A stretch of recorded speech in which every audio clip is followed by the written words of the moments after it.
My friends, dearly beloved, this is a call to all of humanity that I make today. It's a call to human beings of all colors and creeds of all nations. But in particular, it's a call to Africans at home and abroad to rush to the aid of Ethiopia. Ethiopia is a great nation, one of the greatest nations on earth to have survived for 3,000 years, rooted in the Bible and the three wise men, one of whom was from Abyssinia, the historical name for Ethiopia. Today, Ethiopia is under attack. It has a very unkind media that has distorted the story of that nation and has opened floodgates of lies to undermine a legitimate government headed by Prime Minister Abiy Ahmed. I do not know Prime Minister Abiy Ahmed. I've never met him, never spoken to him, but I had the good fortune recently to go to Ethiopia. What was that mission? Well, I want to give thanks at this point in time to David Johannes, the cousin of Prince Emir Selassie Haile Selassie, and his friends, Mesfin Makonnen, Tabubu, and others, who invited me to meet with Ethiopian coffee farmers a month ago in Addis Ababa. When I arrived, I met a friendly people, proud, majestic, a bustling city with skyscrapers and buildings and cranes engaged in the construction of a thriving African nation. My friends, today, Ethiopia is in peril.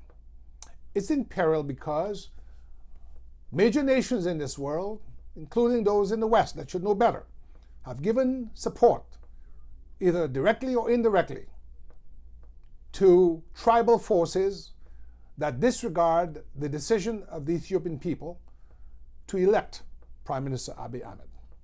The government of Ethiopia is recognized by the African Union, the United Nations, the United States, the United Kingdom, and all major countries.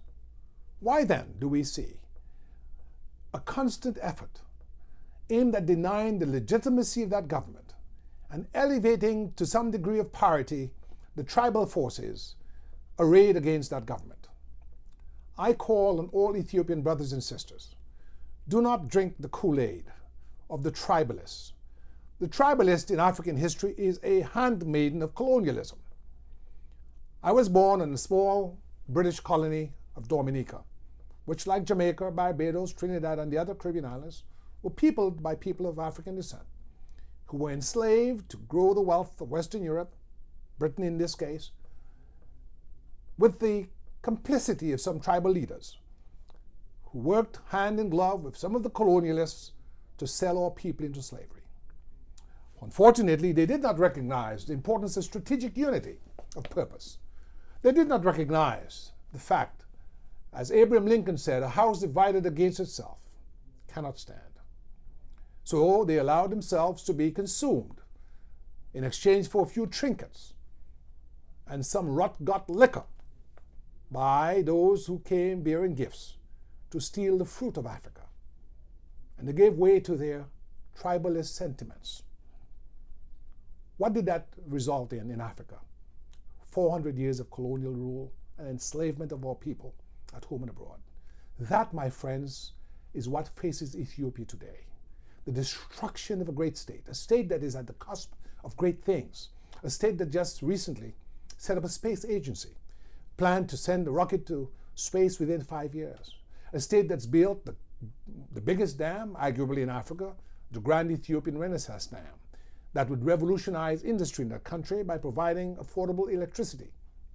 A great many Ethiopians, the majority, I dare say, are without electricity. Without electricity, you are unable to engage in the information revolution. You're unable to power the new technologies of the 21st century.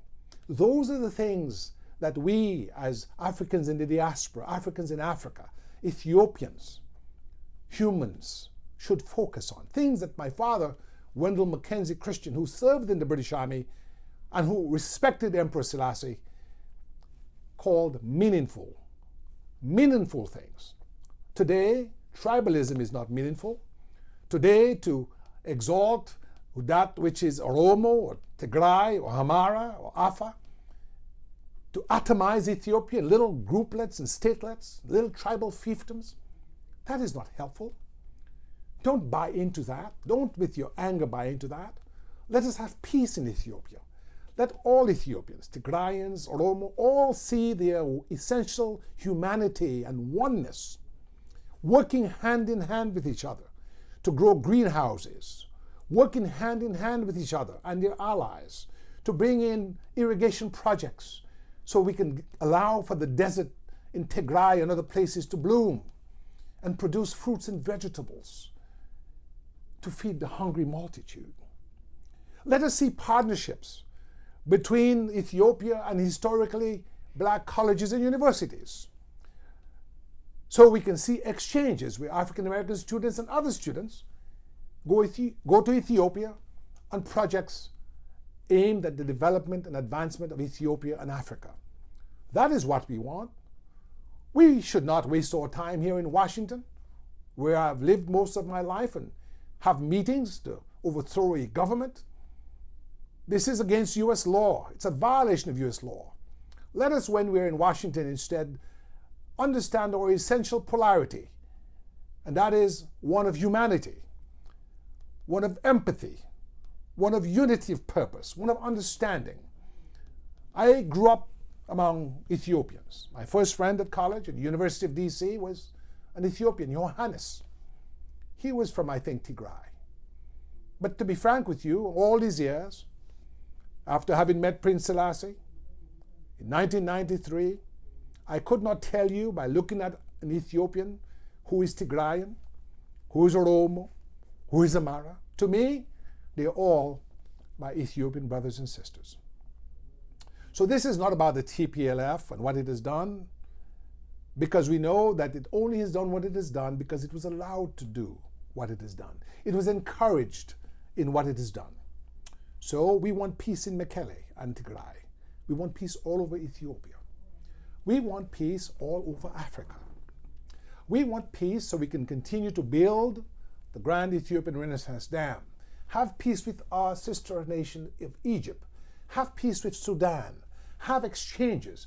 Really manifest the vision of Kwame Nkrumah, of Sajifo, of Patrice Lumumba, of Thomas Sankara, and indeed, yes, Jomo Kenyatta and His Imperial Majesty, Emperor Haile Selassie.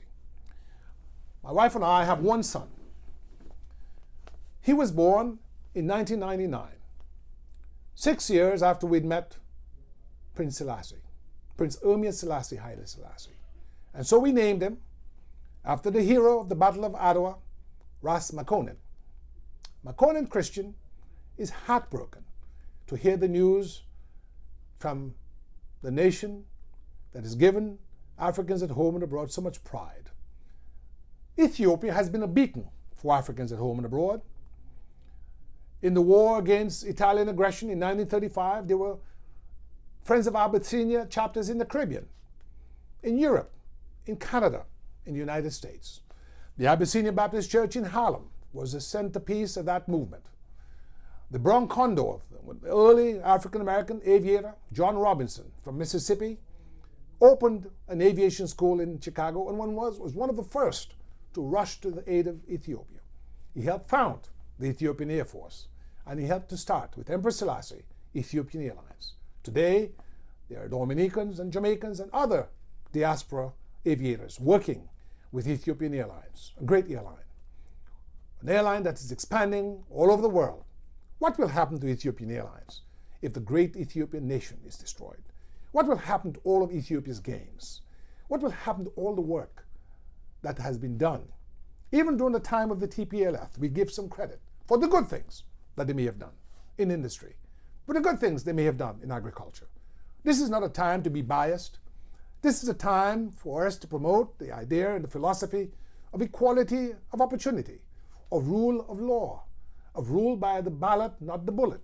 This is not a time for vile scheming and tribalist wars and ethnic genocide and deprivation of means. We want an immediate ceasefire.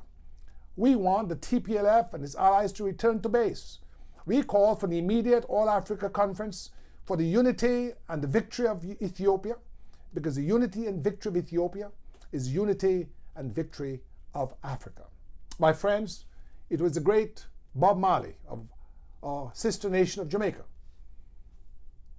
whose given Ethiopian name was Haile Selassie, Light of the Trinity, who said, and I quote, "What a beautiful thing it would be before God and man to see the unification of all Africans." So today, my friends, I call for the unification of all Africans, at home and abroad, to rush to the aid of Ethiopia. I call for the formation of an African Legion in science and technology, purposed on development, so we can realize that great cause. Today, let it not be that we see the defeat of Ethiopia. Because if Ethiopia is defeated, it will just be one more failed state, like Syria and Afghanistan and Libya and all the other failed states where people failed to understand their essential humanity. They failed to promote peace, love, and unity, and instead fell upon each other like wolves. Let it not be that we forget that we are each other's keeper. Let it not be that we forget the good book, be it the Bible or the Quran, which speaks to our brotherhood. Let us put down the sword. Let us work for reconciliation. And let us work for the rebirth of the Ethiopian nation as one